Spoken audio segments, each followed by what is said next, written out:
வணக்கம். காமராஜர் ஆட்சி காலத்து கிசுகிசு. ஐயா கர்மவீரர் காமராஜர் அவர்கள் முதலமைச்சராக இருக்கும்பொழுது கிசுகிசுக்கப்பட்ட ஒரே கிசுகிசு இதுவாக தான் இருக்கும். அதுக்கு காரணம் ஒரு தொழிற்சாலை தொடங்க காமராஜர் ஐயா கொடுத்த திடீர் உத்தரவு தான். ஒரு தடவை திண்டுக்கல் நகரத்திலிருந்து வெகு தொலைவில் ஒரு தொழிற்சாலை அமைக்க அனுமதி கேட்டிருந்தாங்க. இதை அதிகாரிகள் பரிசீலனையில் வச்சுருந்தாங்க.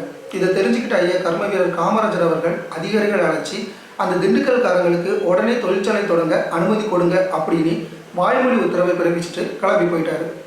அதிகாரிகள் குழம்பி போயிட்டாங்க. அவங்களுக்கு ஒரே சந்தேகம், எதனால முதலமைச்சர் ஐயா அவங்க இந்த திண்டுக்கல்காரங்களுக்கு உடனே தொழிற்சாலை தொடங்க அனுமதி கொடுக்க சொல்லியிருக்கிறாரு?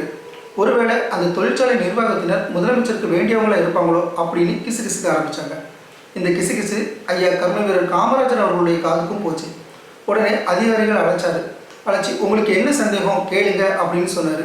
அதிகாரிகள் அமைதியாக இருந்தாங்க. காமராஜர் ஐயா தொடர்ந்து பேசினார். அந்த திண்டுக்கல்காரங்களுக்கு தொழிற்சாலை கட்டுறதுக்கு ஏன் உடனடியாக அனுமதி கொடுக்க சொன்னேன், இதானே உங்கள் சந்தேகம்? திண்டுக்கல் நகரத்திலிருந்து அந்த தொழிற்சாலை அமையக்கூடிய இடத்துக்கும் இடையே எவ்வளோ கிராமங்கள் இருக்குது அப்படின்னு அதிகாரிகளை கேட்டார். அதிகாரிகளுக்கு பதில் தெரியாமல் அமைதியாக இருந்தாங்க. 60 கிராமங்கள் இருக்குது. அந்த கிராமங்களுக்கு இன்னும் நம்மளால் மின்சார வசதி பண்ணி கொடுக்க முடியலை. திண்டுக்கல் நகரத்திலிருந்து அந்த கிராமங்களுக்கு தேவையான மின் விநியோகம் பண்ணணும்னா பல மின்கம்பங்கள் மற்றும் மின்மாற்றிகள், அதாவது டிரான்ஸ்ஃபார்மர்கள் அமைக்கணும். இதுக்கு போதுமான நிதி வசதி நம்ம அரசாங்கத்துக்கிட்ட இல்லை. அதனால அந்த தொழிற்சாலை தொடங்கவங்க கிட்ட ஒரு நிபந்தனை போட்டிருக்கேன் அப்படின்னு சொன்னார். அதிகாரிகள் கூர்மையாக கேட்க ஆரம்பித்தாங்க. அது என்ன அப்படின்னா, புதுசாக தொடங்கக்கூடிய அந்த தொழிற்சாலைக்கு தேவையான மின்சாரத்தை திண்டுக்கல் நகரத்திலிருந்து கொண்டு வரணும்னா அதுக்கு ஆகக்கூடிய மின்கம்பங்கள் மற்றும் மின்மாற்றிகளை அந்த தொழிற்சாலை நிர்வாகமே ஏற்றுக்கணும், அவங்களே செஞ்சு தரணும் அப்படிங்கிறது தான். இந்த நிபந்தனைக்கு ஒத்துக்கிட்டா உடனடியாக அனுமதி கிடைக்கும் அப்படின்னு நிபந்தனை விதிச்சிருக்கிறாரு. அந்த தொழிற்சாலை நிர்வாகத்தினரும் இதை ஏற்றுக்கிட்டு அவங்க செலவிலேயே மின்கம்பங்கள் மற்றும் மின்மாற்றிகளை அமைச்சிருக்கிறாங்க. இப்போ நமக்கு வேலை சுலபமாயிடுச்சு. அந்த தொழிற்சாலை மூலமாக அமைக்கப்பட்ட மின்கம்பங்கள் மற்றும் மின்மாற்றிகள் மூலமாகவே அந்த 60 கிராமங்களுக்கும் சுலபமாக நம்மளால் மின் விநியோகம் பண்ண முடியும்.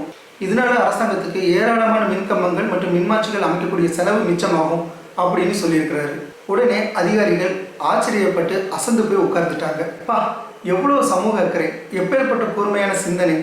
இதுக்கு முன்னே சரி இதுக்கு பின்னே சரி இவ்வளவு ஆற்றல் மிக்க இவ்வளவு அக்கறை உள்ள ஒரு தலைவரை எந்த ஒரு அதிகாரியும் பார்த்துருக்க முடியாது. காமராஜர் ஐயா பற்றின வேறு ஏதாவது தகவல் உங்களுக்கு தெரிஞ்சிருந்தா கீழே கமெண்ட்டில் சொல்லுங்கள். இந்த மாதிரி நல்ல தகவல்களை தெரிஞ்சுக்கிறதுக்கு நம்மளுடைய பார்ட் டைம் பொலிட்டிக்ஸ் சேனலை சப்ஸ்கிரைப் பண்ணுங்கள். வணக்கம்.